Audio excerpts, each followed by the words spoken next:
are overpopulated, and also the government of Zimbabwe is doing nothing to their country, but they put everything to South Africa. And another issue is for the passport. Why the government of Zimbabwe make a passport very expensive, 4.5, 5,000 a passport. Here in South Africa, a passport is plus minus 600 or 500. But if the government of Zimbabwe, they know that their people, they run from their country because there is no human rights, there is no freedom, like what happened in the South Africa. That's why we come here today, and we want to warn the embassy and the government of Zimbabwe that this is just a beginning. More things are coming. When we come here, we need the government of Zimbabwe to make sure that the price for passport become reasonable. Because if you check the price of passport, it makes even life hard for the police here in the South Africa. When somebody commits crime, it is not easy to trace that person. And the country, people blame the police, saying they are not doing their job. But we know who the person caused that. Is the detector, which is President Mnangagwa. And another issue is that people cross the river in Limpopo, even fighting for the life with the crocodile. But they will first to come to South Africa. On the way, when they come to South Africa, they will first to get into buses without papers. Some of the people, they run on the buses, avoid being searched by South African police. On the way, some of the buses get accident. You know what happened when they get accident? These passengers who get injured, some they organize alternative transport for them, and some on the process, they died without not even examined by doctors and the nurses, which is very painful. And my question is, when President Mnangagwa, when he said he's a president to who? Because 500,000 millions of Zimbabweans, they are here in South Africa. And here in South Africa, we are fighting. We are fighting for jobs among ourselves. Some, they will say, hey, Zimbabweans are taking our jobs. But themselves, they are enjoying luxuries. While ourselves, we are suffering.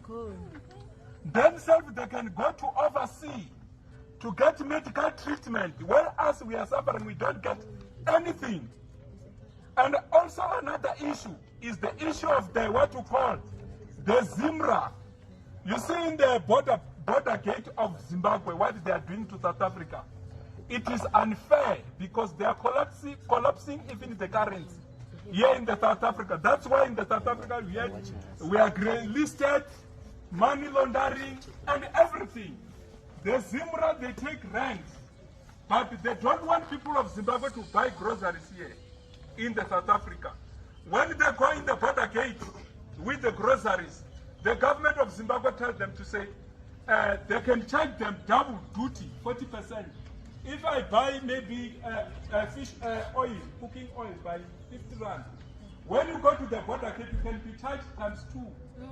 And we are talking of the domestic workers here and the gardeners who are trying here in South Africa. But when people of Zimbabwe and their vehicle come to South Africa, we don't charge them nothing. They cross the borders with their vehicle without even pay.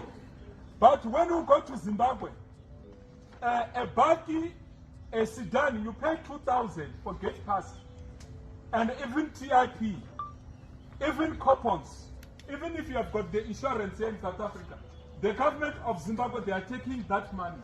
My question is, when you take millions from the motorists, gardeners, and the domestic workers, why can't you build the hospital in Zimbabwe? Because here in South Africa, hospitals are left with Panado. You go to hospital, they will say there is no medicine. Which is true. No only medicine left. When you have got headache, you have got diabetic, you have got HIV, they will just give you a Panado. But if you are sitting here inside, enjoying. Our issues also is the issue of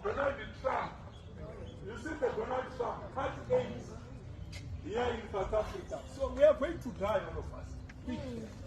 Because you will remember that people who rely on HIV, people who rely on TB, where are they going to get medicine? It is going to be very hard. You see, I used to go on the garages, but so far you can't even get condom. Because all the condoms, they're taking to Zimbabwe. Yes. You see, because Zimbabwe, there is no medicine. You go to Zimbabwe, you get injured.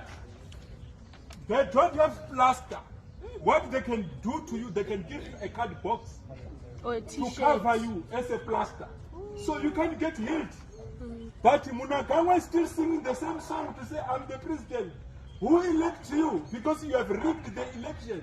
That's why we are here to call you to say, you must step down as soon as possible. Yes. Because the people in the Sunday, people in South Africa, we are suffering. We don't have jobs. Hospitals are overpopulated.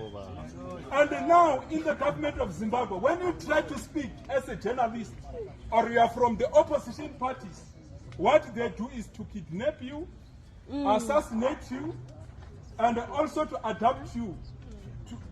You see. So, which is totally unfair. As we speak, one of the journalists is arrested to expose the corruption in the Zimbabwe. You see, Mnangagwa will fly to South Africa to get medication. We are going to enjoy. When he's gonna come maybe to what you call, there is some hospital there by Joburg. Thank you. Thank you so much, my brother. We are going to read our statement here for the United Freedom Party. So it is addressed to the fellow Zimbabweans, to President Mnangagwa, and the entire government of Zimbabwe. Today I stand before you to address the dire state of our nation.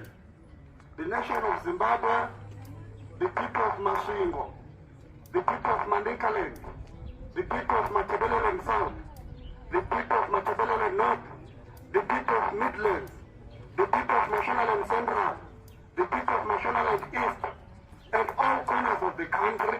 Our economy is in shambles. Our people are suffering, and our democracy is under threat. The responsibility of this crisis lies squarely at the feet of our president, Emmerson Mnangagwa. Despite his promise of reform and progress, Mnangagwa's administration has delivered nothing but empty words and broken promises. Our economy continues to stagnate, with inflation soaring and unemployment rampant. The basic necessities of life, food, water, healthcare, and education, are becoming increasingly inaccessible to the majority of our citizens. But it's not just the economy that is suffering. Our democracy is also under attack. The government is clamped down on dissent, the harassment of opposition activists, and the restriction of civil liberties are all hallmarks of a regime that is more interested in maintaining power than in serving the people of Zimbabwe. We have seen the brutal suppression of protests, the arrest and detention of journalists, like what has happened just a few weeks ago on our journalist called Blessing Mshana.